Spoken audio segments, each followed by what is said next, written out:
नमस्कार। मैं अमित त्रिवेदी, ज्योतिषाचार्य। गुरु, राहु और केतु तीनों राशि परिवर्तन कर रहे हैं, किंतु यह तीनों एक राशि में नहीं जा रहे, तीनों अलग अलग राशि में जा रहे हैं।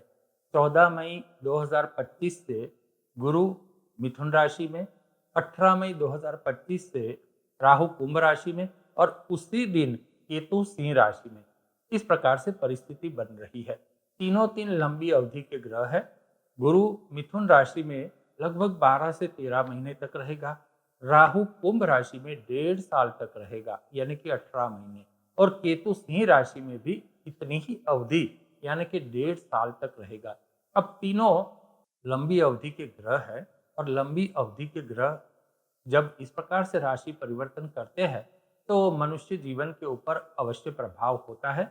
आपकी राशि चक्र का मैंने अभ्यास किया है, और आपको क्या लाभ मिलेगा, कितना लाभ मिलेगा, आपको कहाँ सावधान रहना है, कौन सी पड़कारजनक परिस्थिति आ रही है, और पड़कारजनक परिस्थिति को निपटने के लिए आपको क्या सात्विक उपाय करने चाहिए, इसके अनुसंधान में मैं आपको बताऊंगा। और यह सात्विक उपाय आपको शुभ बल अधिक देंगे, और जो निर्बल है उसको निरस्त करेंगे। तो आप यह वीडियो पूरा देखिए। और जी हाँ, आपने अभी तक सब्सक्राइब नहीं किया है तो कृपया आप सब्सक्राइब कर लीजिए और शेयर अवश्य कीजिए। साथ ही कमेंट बॉक्स में आप जिस भगवान में श्रद्धा रखते हो उस भगवान का आप जयकारा भी लिख दीजिए। उससे क्या होगा, हमारे संबंध मजबूत बनेंगे और हम सब पर भगवान की कृपा बनी रहेगी। चलिए आगे बढ़ते हैं।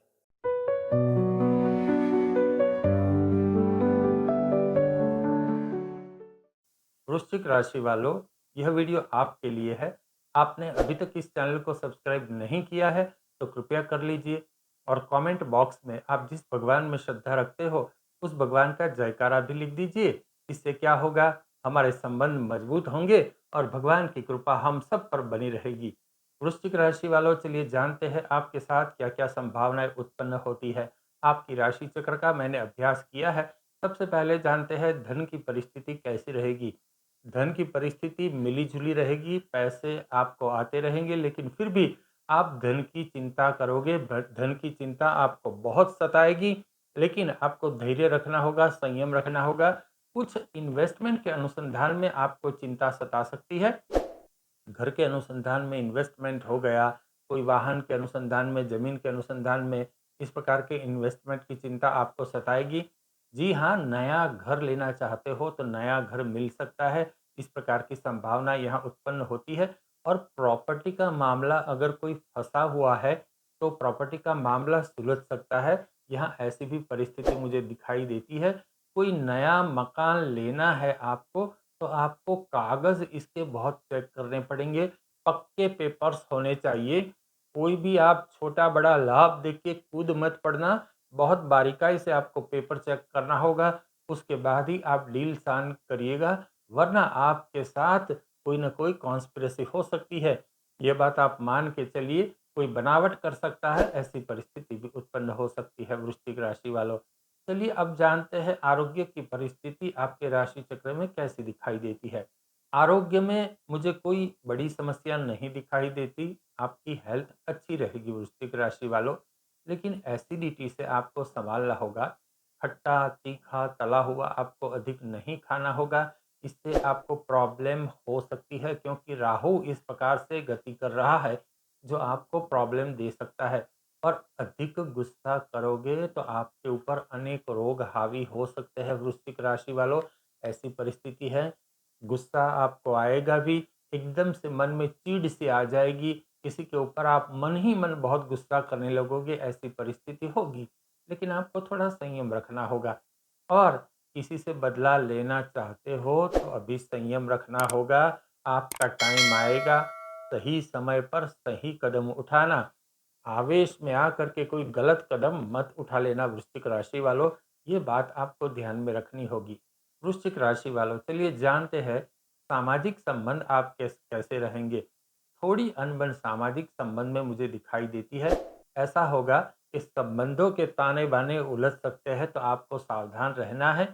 छोटे भाई बहनों से यहाँ दिक्कत हो सकती है, थोड़ा मनमुटाव हो सकता है, ऐसी भी परिस्थिति बन सकती है।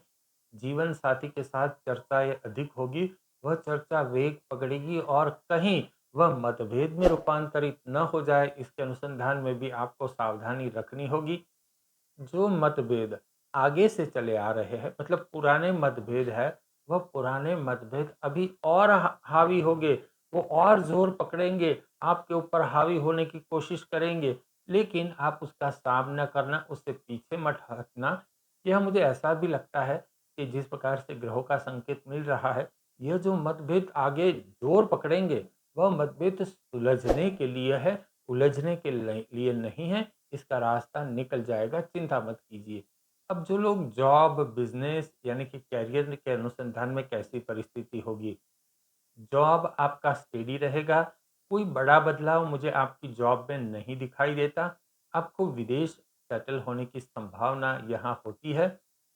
आपको विदेश जाना है तो अच्छी परिस्थिति का निर्माण हो सकता है। यदि विदेश नहीं गए तो घर बदलने की भी यहाँ संभावना दिखाई देती है। जी हाँ, विदेश के योग है। अगर आप विदेश में जॉब लेना चाहते हैं तो अभी की परिस्थिति आपके लिए अच्छी है। आप प्रयत्न कीजिए, आपको अच्छा फल प्राप्त हो सकता है। अभी जो लोग बिजनेस करते हैं उनके लिए क्या परिस्थिति दिखाई देती है, ये जानिए। जो लोग बिजनेस करते हैं उनके लिए बिजनेस में बदलाव होने की पूरी संभावना है। यह मुझे ऐसा दिखाई देता है, आपके बिजनेस में कोई नया प्रोडक्ट जुड़ सकता है। मान लो जो प्रोडक्ट के साथ हम काम करते हो, जो नई एजेंसी के साथ आप अभी जुड़े हो, वो एजेंसी बदल सकती है, ये भी आप ज़रा ध्यान रखिए। कोई स्थान परिवर्तन की भी संभावना है बिजनेस में, यहाँ ये भी दिखाई देता है। और साथ ही कोई चालू बिजनेस बंद करके कोई नया बिजनेस का प्रारंभ करना, यह भी दिखाई देता है। एक प्रकार से आपकी प्रवृत्ति बदलेगी, ऐसा भी यहाँ दिखाई देता है। जो भी प्रवृत्ति से आप पैसा कमाते हो, वह प्रवृत्ति यहाँ बदल सकती है। वृश्चिक राशि वालों, साथ ही अब हम ये जानते हैं कि कुछ अन्य बातें जो है, वो क्या है और कहाँ-कहाँ छूटक-फूटक आपको वो ध्यान रखना है। वह छोटी बातें हैं लेकिन बहुत महत्वपूर्ण है। माता का आरोग्य आपको सँभालना होगा। हालाँकि ये बात मान लो आपके करियर के साथ नहीं जुड़ी हुई है, लेकिन आपको माता का आरोग्य सँभालना होगा, क्योंकि यहाँ भी राहु की दृष्टि इस प्रकार से, राहु का स्थान इस प्रकार से है। रात्रि को आपका चैन डिस्टर्ब हो सकता है। ऐसा होगा कि चलो दिन तो पूरा शांति से निकल जाएगा, लेकिन सभी समस्या आपको रात्रि को याद आएगी। जो समस्या पुरानी थी, अभी उसका कोई वजूद नहीं है, वह भी आपको समस्या याद आएगी और आपकी रात्रों की चैन हराम हो जाएगी, रात्रि की नींद भी आपकी हराम हो जाएगी। तो आपको संयम से काम लेना होगा और मित्रों से थोड़ा मनमुटाव हो सकता है वृश्चिक राशि वालों। मित्रों से आपको संयम रखना होगा। आपको ऐसा लगेगा जो मेरे हैं, जो मेरे अपने हैं, जिसके साथ आपकी बहुत गहरी दोस्ती थी, वह लोग भी आपके फ़ेवर में काम नहीं करेंगे, ऐसा आपको लगेगा। आपको लगेगा कि ये लोग तो मेरे कितने अच्छे दोस्त थे, इनके साथ तो मेरे कितने अच्छे संबंध हैं, लेकिन फिर भी ये लोग आज मेरा कोई काम नहीं कर रहा, मेरे पक्ष में तो कोई बोल ही नहीं रहा, इस प्रकार की परिस्थिति होगी और आप अपने डिसीज़न बार-बार चेंज करोगे, ऐसा भी यहाँ दिखाई देता है। तो किसी एक विचार के ऊपर आपको टिके रहना है और जी हाँ, थोड़ा निर्भय बनना होगा। आपके ऊपर डर हावी हो सकता है, तो आपको एकदम निर्भय रहना होगा, डर को उड़न-छू करना होगा। अगर आप डर गए, मान लो किसी का भी डर आपके ऊपर हावी हो गया, तो जो आपको मिलना था वो नहीं मिल सकता वृश्चिक राशि वालों, तो यहाँ ध्यान रखिए। देखिए, ज्योतिष शास्त्र आपको इस प्रकार का गाइडेंस दे रहा है, तो इस गाइडेंस को अगर आप नहीं अनुसरेंगे, इसको अगर आप इग्नोर करेंगे, तो फिर आपको लाभ नहीं हो सकता। वृश्चिक राशि वालों, अभी मैंने आपके राशि चक्र के अनुसार गुरु के, राहु के, केतु के अनुसंधान से आपको क्या फल प्राप्त हो सकता है, इसकी मैंने जानकारी दी है। लेकिन जहाँ कोई बुरी परिस्थिति है, जहाँ पड़कार है, वहाँ कैसे निपटेंगे? और जो अच्छी परिस्थिति है, उसे हम कैसे बलवान बनाएँगे? क्योंकि अच्छी परिस्थिति को हम बलवान बनाएँगे, तभी हम पड़कार को निरस्त कर सकते हैं। तो मैं कुछ आपको सात्विक उपाय भी दे रहा हूँ। आपको शिव जी की पूजा उपासना करनी होगी। शिव जी की पूजा उपासना मतलब किस तरह से करेंगे, ये भी मैं आपको बताता हूँ। शिवलिंग को जल, दूध, सफ़ेद तिल, शक्कर और चंदन इसका मिश्रण करके शिवलिंग के ऊपर उसका अभिषेक करना है, नित्य करना है। और अभिषेक करते समय ओम नमः शिवाय, ओम नमः शिवाय इस मंत्र जाप आप करते रहना। इससे जो नकारात्मक परिस्थिति है, राहु का और केतु का जो प्रभाव है, वह निरस्त हो जाएगा और परिस्थिति आपके पक्ष में आने लगेगी। और रात्रि को कोई चर्चा विचारणा मत करना। रात्रि को किसी को आप फ़ोन भी मत करिए। कोई कितना भी अर्जेंट काम है, रात्रि को मत करना। हो सके तो सुबह कर लेना। अगर बहुत बहुत अर्जेंट है तो ओम नमः शिवाय का 11 बार मंत्र जाप करके ही कॉल करना। और आप मिसगाइड हो सकते हो, ऐसी संभावना है। सामने से आपको कोई ऐसा गाइडेंस मिलेगा कि आप उसको मान लोगे और फिर मिसगाइड हो जाओगे, इसका परिणाम अच्छा नहीं मिलेगा। इसीलिए ओम नमः शिवाय का 11 बार मंत्र जाप करके ही जिसकी सलाह लेनी है, आप लीजिए और फिर उस सलाह के ऊपर आप अवश्य विचार कर सकते हैं। अंतिम उपाय, मंगलवार के दिन गणेश जी को लाल पुष्प अर्पण कीजिएगा। लाल पुष्प में सामान्य तौर के ऊपर लोग गुलाब अर्पण करते हैं, लेकिन मैं यहाँ आपको ये सुझाव दूंगा कि आप जासूद का पुष्प आप गणेश जी को अर्पण कीजिए। इससे आपको बहुत लाभ होगा।